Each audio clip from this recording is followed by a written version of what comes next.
Look around. Listen. Everyone is speaking, loudly, arguing on social media, screaming on television, boasting in boardrooms. Whispering doesn't seem to exist anymore.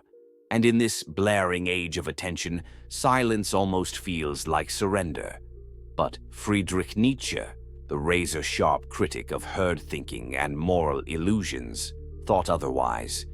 For Nietzsche, true strength is never loud. It doesn't clamor for validation. It doesn't declare war to prove its dominance. True strength is silent because it has nothing to prove. You see, when a man is truly strong, internally strong, he stops performing. He stops advertising because he has no audience to impress. He simply is. Nietzsche's philosophy is often misunderstood as a call for dominance, but dig deeper, beyond the slogans, beyond the caricatures, you'll find something much colder, more brutal, and far more honest. Nietzsche believed that shouting, boasting, and ego were all signs of internal fragility, insecurity made audible, because power that must be expressed to be felt is not power at all. Nietzsche was not a man of the crowd. He was deeply suspicious of it. To him, the masses were caught in a hypnotic loop of noise, chained to their appetites, to religion, to politics, to endless justification. They talked endlessly about virtue, about justice, about morality, and yet they lived as slaves. Why? Because the truly free man doesn't need to moralize. He doesn't cry for fairness. He doesn't demand that others be like him. He detaches. He transcends. The strongest man, Nietzsche believed, is not the one who dominates others, but the one who dominates himself, who walks away from conflict, not because he is weak, but because the fight is beneath him.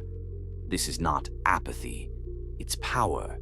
It takes far more strength to restrain your wrath than to release it, far more courage to be silent when attacked than to retaliate. Think of a lion watching a barking dog. It doesn't roar in return. It watches. It waits. Because the lion knows its silence is far more terrifying than any noise it could make. Nietzsche admired this quality. He believed that the Übermensch, the overman, was one who rose above the petty, the reactive, the moralistic. He needed no applause, no agreement, no defense.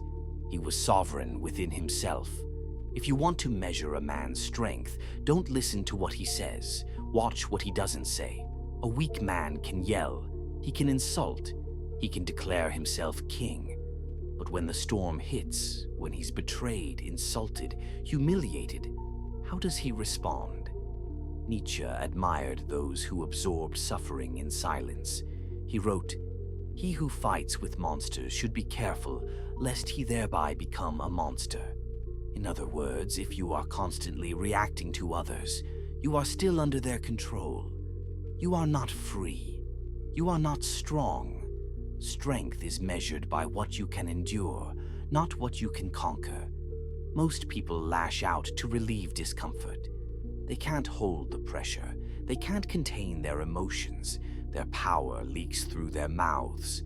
But those with true internal gravity, those who possess Nietzsche's silent power, they do not leak. They absorb. They process. They choose. Restraint is the ultimate act of discipline, the ability to say nothing when insulted, to walk away when challenged, to let someone else believe they've won, because you no longer measure your worth by others' opinions. That is mastery. Let's be brutally honest. Most people are terrified of being ignored. This is why they shout. It's not confidence, it's desperation. The loudest man in the room is often the most insecure, the one constantly talking about his worth, his victories, his greatness, doesn't fully believe it himself. Nietzsche understood this need, and he pitied it. He saw that modern man had become dependent on validation, on applause, on moral superiority, and worst of all, on being right. Convictions are more dangerous enemies of truth than lies. Nietzsche once wrote. When someone needs to convince others of their truth, it usually means they don't trust it fully themselves. The strongest don't argue. They don't try to convert. Because truth doesn't need defenders, and those who possess real insight rarely feel compelled to speak it. They live it, in silence, in solitude, in undeniable presence. In Nietzsche's eyes, detachment is not indifference. It is power at rest. Think of a man who has mastered his emotions, not because he doesn't feel them, but because he is no longer ruled by them. He can feel rage, jealousy, desire, grief, and still not act on impulse. That is strength. And that is what Nietzsche admired most. He saw the ability to detach from the crowd, from approval, from revenge, as the greatest show of dominance. Most men are shackled by the need to belong. They scream their opinions, flaunt their identities, defend their tribes, because deep down they are terrified of being alone. But the Übermensch, he walks alone. Not because he has to, but because he chooses to. Because he has discovered that solitude is not a prison, it is freedom. Nietzsche once wrote, "The higher we soar, the smaller we appear to those who cannot fly." And it's true, the more detached you become, the less you care about impressing others, and the more they will call you arrogant, cold, distant. But the truth is, they're scared. They're scared of the kind of person who doesn't need them. Nietzsche was fascinated by danger, not the kind found in violence, but in psychological power. The most dangerous man is the one who has nothing to prove. He can destroy you, but chooses not to. He sees through you, but doesn't speak it. He knows his value and doesn't need to advertise it. Nietzsche saw this type of man as the ultimate outlier, the true overman, the exception to humanity's herd. He is calm in crisis. He is quiet in victory. He is indifferent to praise. He is not playing the same game as everyone else, and that's why he terrifies people. We are conditioned to believe that power must be visible, that it must be loud, that it must be flaunted. But the silent man, he is unpredictable. He does not follow the social script. He's not interested in approval, in revenge, in validation. He is not bound by the need to be understood, and that makes him truly powerful. You never see him coming, because he does not announce himself. He chooses when to act. He chooses when to speak. And because of that, when he does move, it's with absolute precision.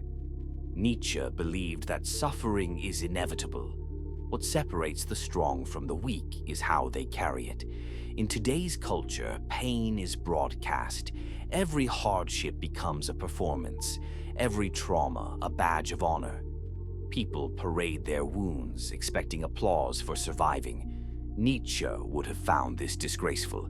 He believed that the truly powerful suffer in silence, not because they're ashamed, but because they understand something deeper.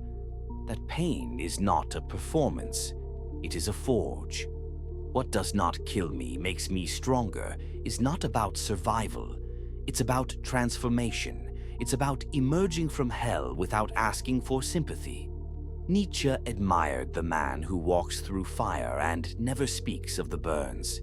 Because he has integrated the suffering, he does not need to explain it. He wears it, in his eyes, in his presence, in the way he walks through the world with gravity. This man does not need pity.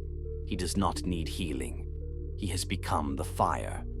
One of Nietzsche's most controversial beliefs was that traditional morality, what most people consider good and evil, is a construct, not a truth, a cage. On the genealogy of morality, he argued that what we call good is often a social mechanism built by the weak to tame the strong. Humility, obedience, forgiveness, these were not virtues, Nietzsche believed. They were survival strategies invented by those who could not compete with the powerful. The strong, in contrast, do not need morality to justify themselves. They live by a different code, one not handed down by priests or politics, but forged in solitude, through suffering, through self-overcoming.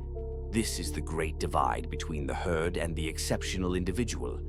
The herd needs rules, noise, comfort, and consensus. It needs to label the silent man as arrogant or evil because he does not kneel to its values. But the silent man is beyond good and evil, not because he's immoral, but because he's amoral. He answers to something far more demanding than laws or public opinion. He answers to himself. Nietzsche believed that silence is not just restraint, it is a strategy. When you speak, you reveal yourself. You expose your thoughts, your emotions, your weaknesses. But in silence, you remain unreadable, unpredictable. The strong understand this. They know that to speak is to give the enemy ammunition. So they wait. They watch. They gather power in stillness. And when the time comes, they strike with precision. Nietzsche admired those who could bide their time.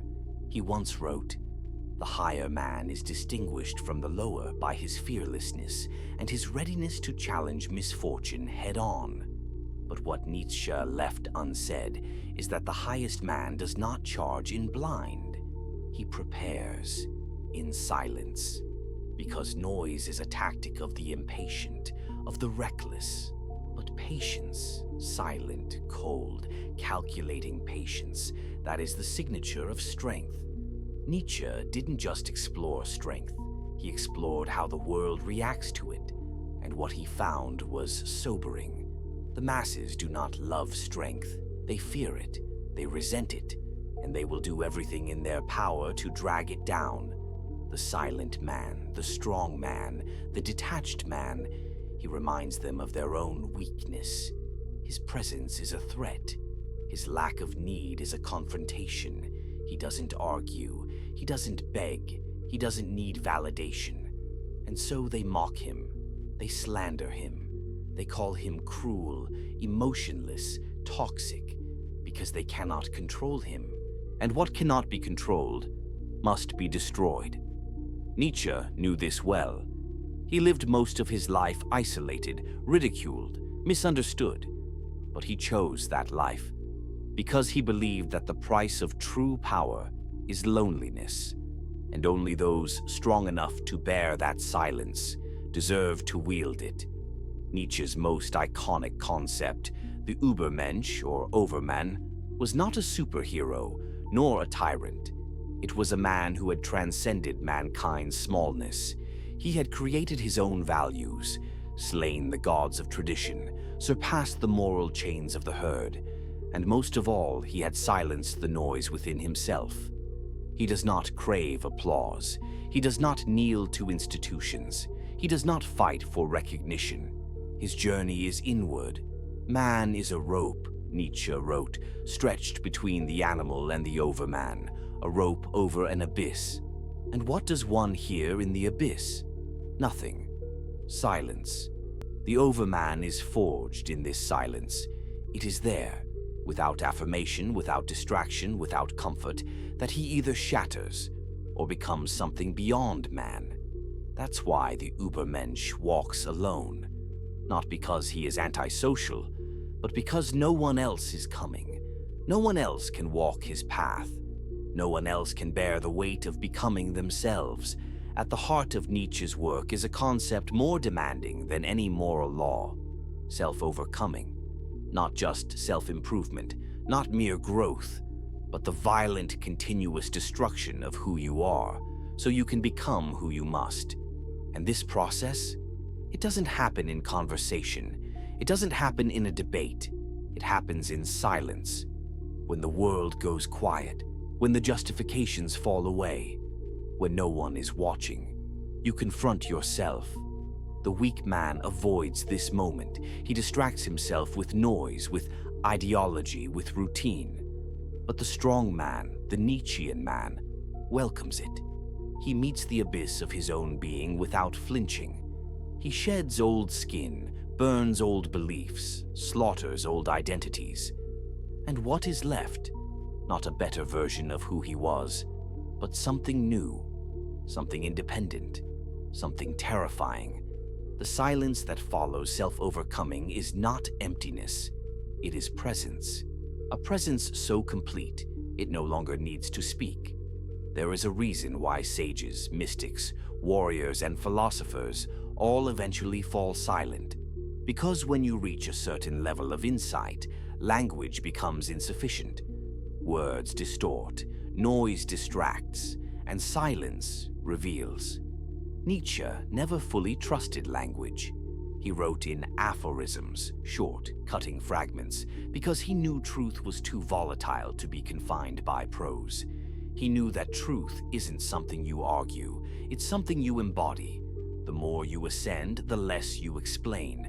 The less you explain, the more you are misunderstood. And that is the price. The man who has conquered himself, who has mastered suffering, who lives free of need, will always be alien to those still searching. But that alienation, that silence, is the signature of someone who no longer plays by the rules of the world, because he has outgrown them. In the end, silence becomes the ultimate rebellion. We live in a world where everyone is broadcasting, performing, validating, defending. But when you go silent, when you stop defending yourself, stop marketing your identity, stop explaining your soul, you become invisible. And people hate that, not because they miss your voice, but because they fear what they can't label. The silent man can't be manipulated. He doesn't respond to guilt. He doesn't flinch at shame. He doesn't fear rejection. So he becomes a threat, not because he is violent, but because he is sovereign. Nietzsche saw this clearly. The world, he said, will crucify those who no longer seek its approval. And that's the final test. Can you be misunderstood and stay silent? Can you be insulted and not react? Can you be powerful and not need to show it? Friedrich Nietzsche died alone, insane. His final years were spent in silence, not philosophical but neurological. And yet, his words outlived him, not because they shouted, not because they flattered the public, but because they cut through the noise. Nietzsche's philosophy is not a blueprint for comfort. It's not a self-help manual. It is a scalpel, one that strips away illusions until all that's left is you, naked, unjustified. And if you can stand that, if you can walk through life without applause, without sympathy, without the need to be understood, then you are no longer a product of the world. You are its exception. So, why don't the strongest shout? Because they don't need to. Because their power is not dependent on recognition. Because silence is not absence, it's presence without compromise. And that is what Nietzsche wanted us to see. That strength is not in domination, it's in detachment, not in persuasion, but in restraint, not in noise, but in stillness. The question is, can you carry that kind of power? Can you stand in silence while the world demands your voice? And can you walk your path alone without ever needing to explain it? If this message resonated with you, don't forget to subscribe for more philosophical deep dives. Share this with someone who's tired of the noise. And remember, the strongest don't shout. They whisper to themselves, and still the world moves.